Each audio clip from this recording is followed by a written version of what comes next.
Hey YouTube, Rob Lally with Lally Artistry. And today we got a fun project to start. I, like many other makers, follow different people on YouTube. And I came across John Malecki. He former NFL player for the Pittsburgh Steelers.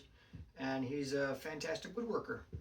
And I saw him make the $10,000 butcher block table. And I saw all these offcuts coming off the table when he was making it. So I got a hold of John and asked him if I could make him a custom kitchen knife to match that table. And he was all about it. So I asked him for some scraps from that table. So the handle material and stuff that he has sent me was made from all the butcher block and everything else. So we got lots of stuff to choose from. But we're going to do Damascus for the blade. I'm thinking probably twist. I love that pattern. So yeah, let's get our forge lit, get it going, and make something really cool for John.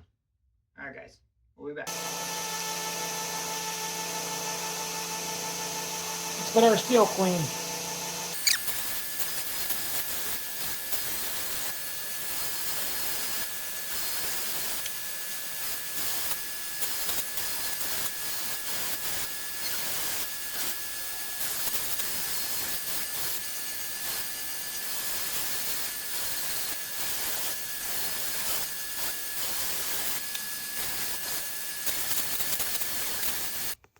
All right, so now we got the 1080 and 15 and 20 cleaned up. Now we got to cut it up, weld it up, get a new billet.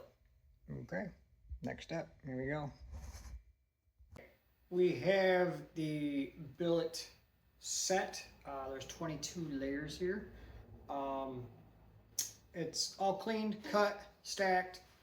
We were alternating between 1080 and 15 and 20 steel. 1080 being your dark steel, 15 and 20 being your high contrast bright steel. The N standing for nickel.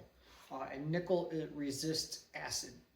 That's how you get your patterns. Of course, manipulating the billet and stuff like that.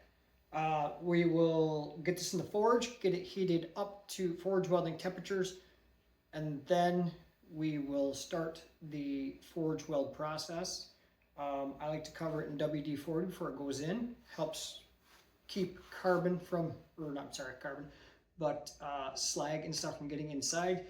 It's a very harsh environment inside the forge. We'll be using flux or borax to help seal it and keep stuff clean. And then, yeah, and I like to use like a flat work stick so I can orientate my lines so I know which way the steel is going. Because once you start manipulating and stuff like that, it's hard to keep track of where your steel is. So if I use flat, I know where it's at. Okay, let's get the forge lit and get her going.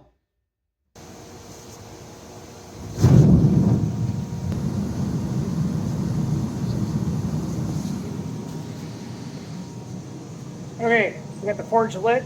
I like to put my billet in with the forge as it comes up to temperature together. We'll do, once it comes up to like a dull red, we'll do just a little initial squish to kind of get all the layers perfectly setting on top of each other. Once that's done, then we're ready to let her really rip and get hot and do the forge welding. Okay, we'll be back on our first press. See you in a little bit. All right, while that steel's heating up, let's talk about what we're going to do. We're starting with 22 layers. All right. We're going to forge weld that, making one billet. We'll turn it on diagonal. So now it's shaped in pyramids instead of the square. Forge in those corners. And then we re-square. So now we created C's. Draw it out through a long bar, and then cut it up to 5 different layers, not 5 intersections.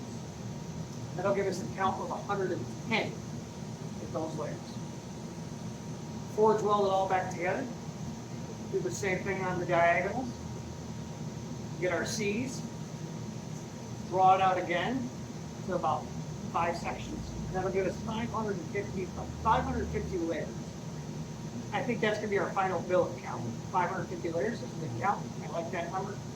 It's going to give a nice big bold tight pattern.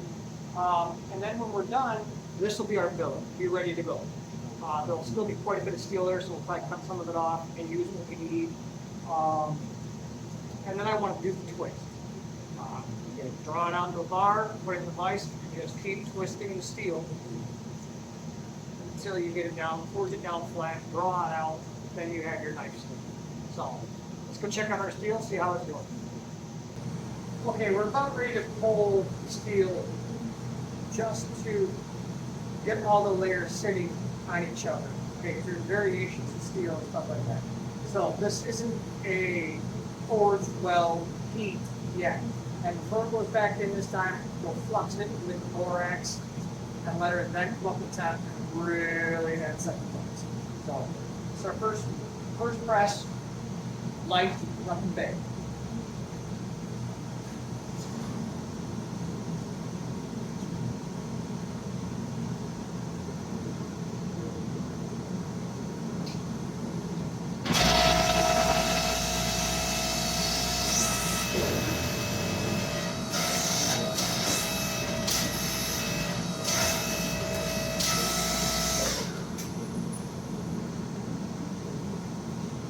Flux it.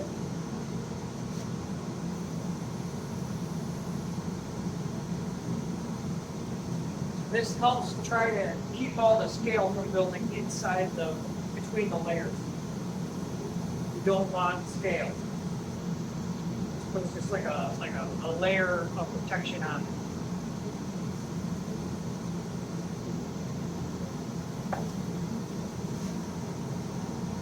Okay, your forge ready for our first press.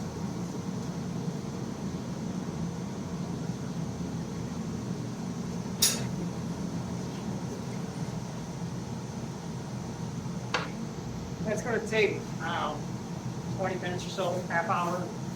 But it doesn't hurt to sit inside the forge a little bit, just so that all those layers, I'll rotate it as it goes, as it heats, so that all those layers they're all the same temp.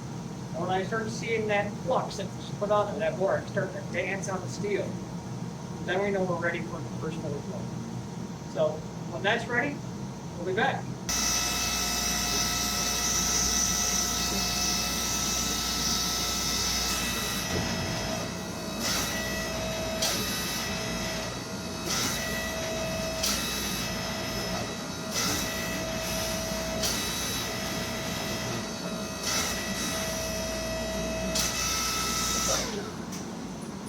Okay, we've got a couple of good presses on it. Get this cleaned off. Put it to scale as possible.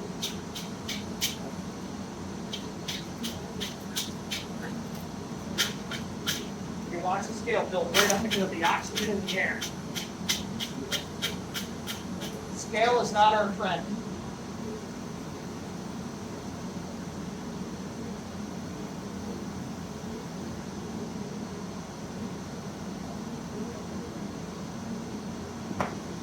Okay, right back in we go.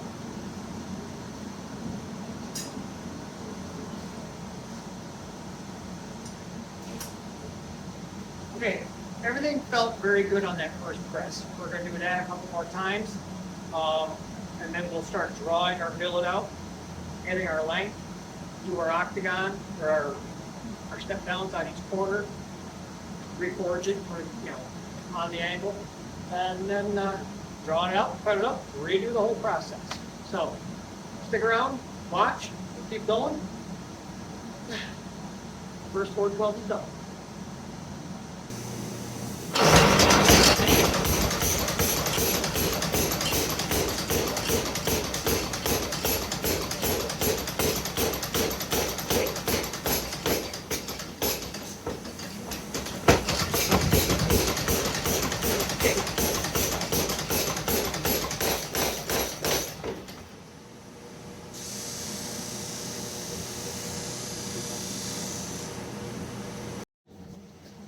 Okay, I'm going to keep doing that until we are ready to restack, draw it out, restack. So There ain't no sense you guys keep watching the same thing over and over again. We'll catch back up when we're at that point.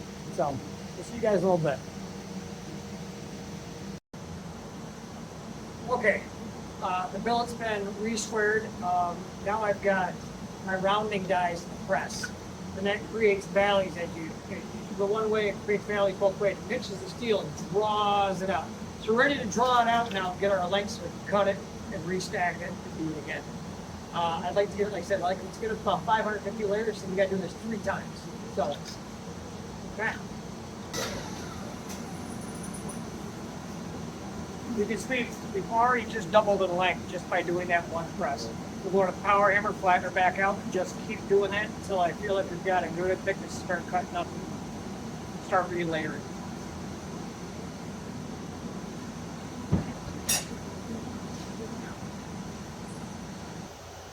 Okay, as you can see, we've got the billet now forged out to over 2 feet long.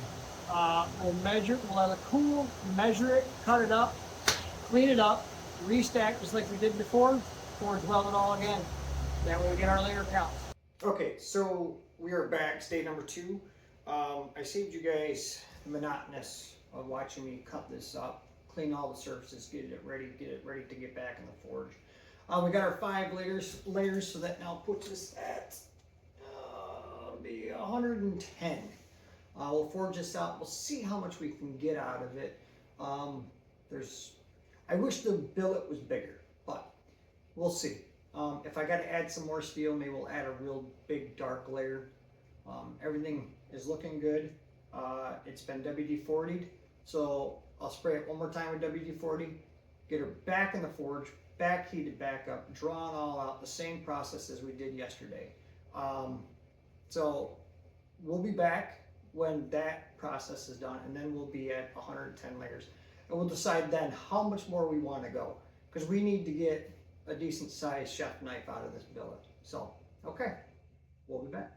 Okay, so I have right now 110 layers drawn out, and I restacked it 3 times.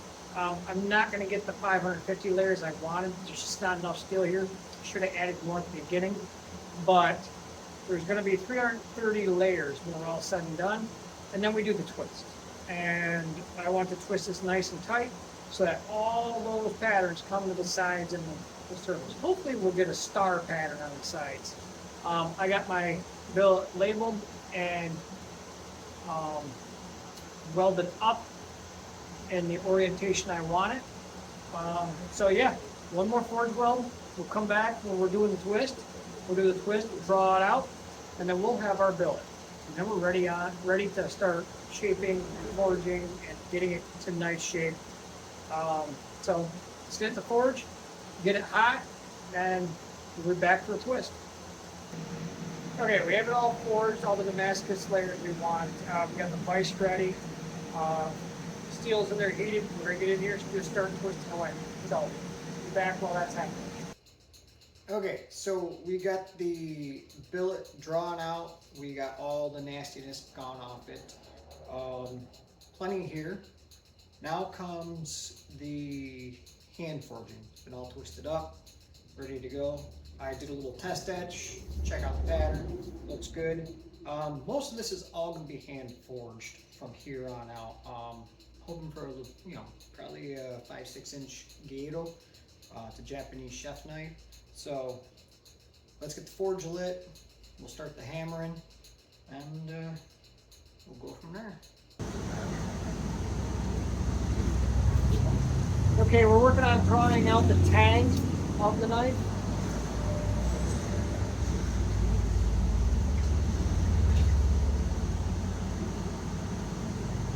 Here you see I've already got it started. I would just draw it out.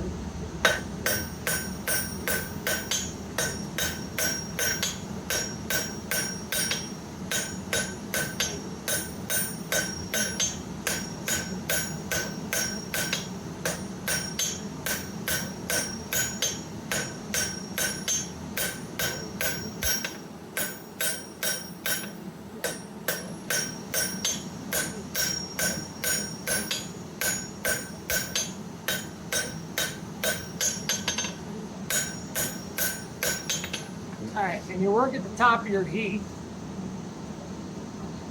You ever heard the saying, strike while the iron's hot? That's where it comes from.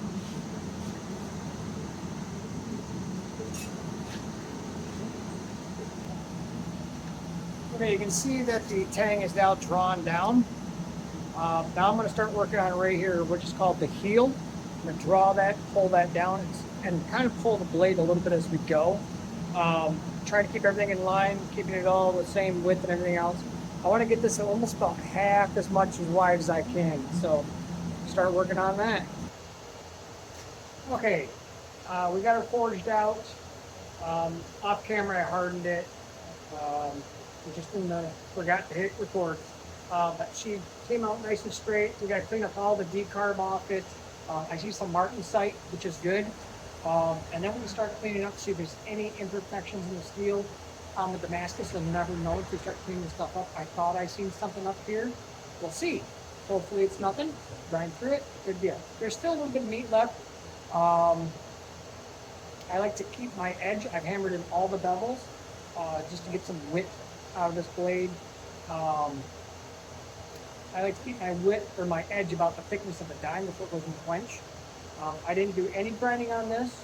I just did a couple thermal cycles and then right in the quench. So it's hardened.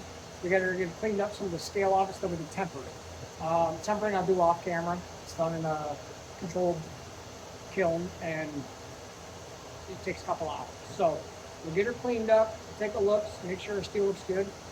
Maybe do a little test etch for a peek, see how things are. I know with twist Damascus, you should really grind it, not so much forge it, but I think we're okay. I didn't move a lot of steel, so yeah. All right, let's get her cleaned up, get her in the oven, start tempering. We got the knife ground. No, it needs to be all hand sanded and everything, but I saved you guys the hours of me grinding. But we are going to do a test etch. Nice fine edge. So let's see what she looks like. I'm excited.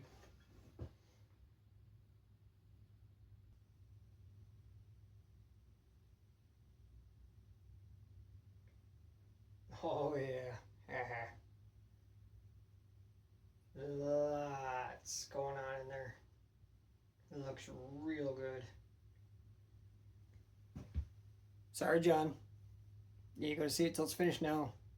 Alright. We'll be back when we start hand sanding. Okay, we got our knife clamped down to just a board. Pretty solid. Like to take the edge, put it off the side of the board. WD-40.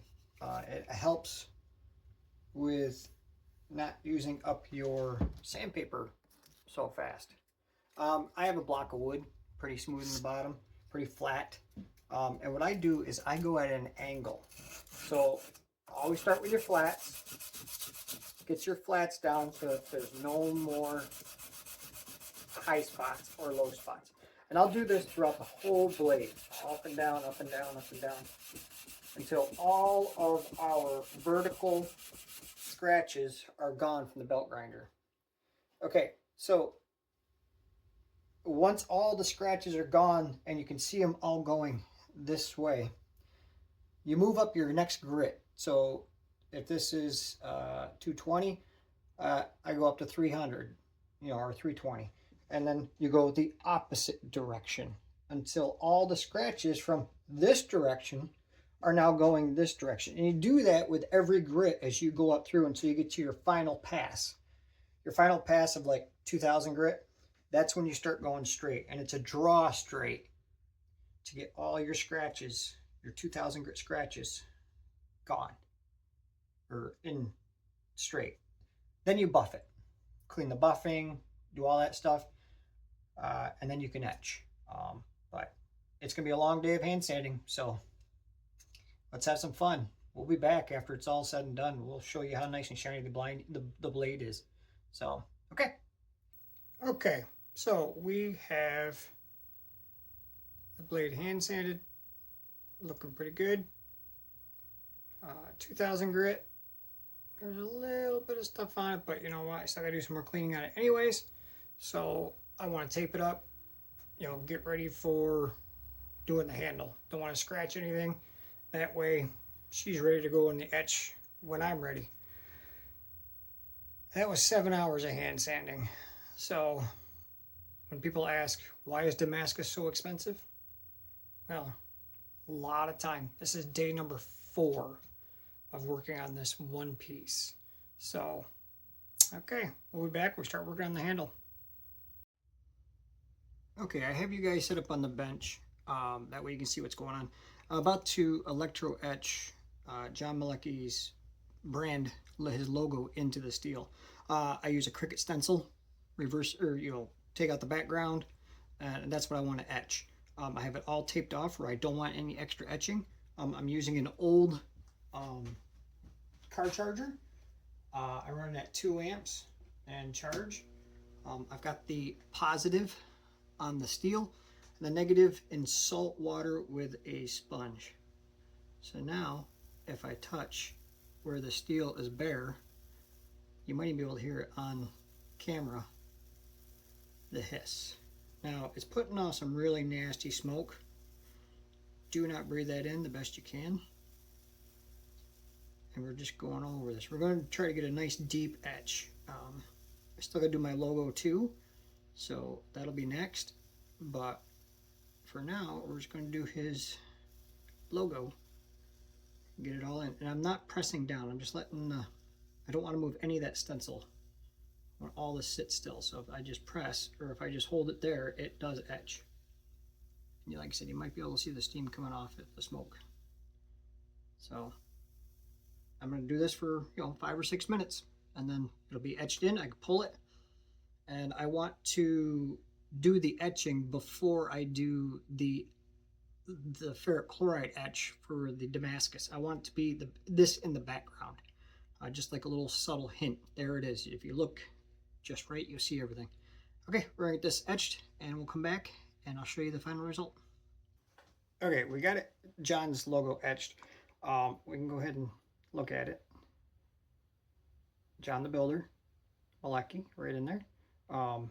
Now I'm going to hand sand this. The blade still all needs to be cleaned up. I'm going to go back over it with another 2000 grit, clean up any little tiny scratch or like that, get rid of, blend all the lines, everything like that before it goes into the electro etch. I still got to do my maker's mark on it and then go from there. So one of the things you want to do is hurry up and clean this after you do the etching, because you are using salt water, and salt and water is not good on mono steel. So we'll get her cleaned up. We'll get my logo on the other side. I'm going to put it somewhere probably right up in here. And then we are ready to clean it all up one last time, give her a good buff, get her clean, get her in the etch, and then we start our etching process. And that'll probably take, I like to do about an hour of etching in and out, cleaning any stuff. And then it's pretty much on to assembly and sharpen, and this piece will be ready. So we're getting real close. I'm looking forward to see what John thinks. Okay, we got the knife all shined back up, 2000 grit. Everything is looking real good. Been cleaned and polished with Dawn dish soap. It's ready to go in the acid. Except for that one little spot right there. I don't like that. There, it's just something on it. Okay. Now she's ready. So now comes the fun part. We get to watch it turn. It's going to take a while. Back and forth, back and forth. I got my water here, 2000 grit to clean off any, the dark stuff, and we're ready. We are definitely ready. So here we go. One last little wipe.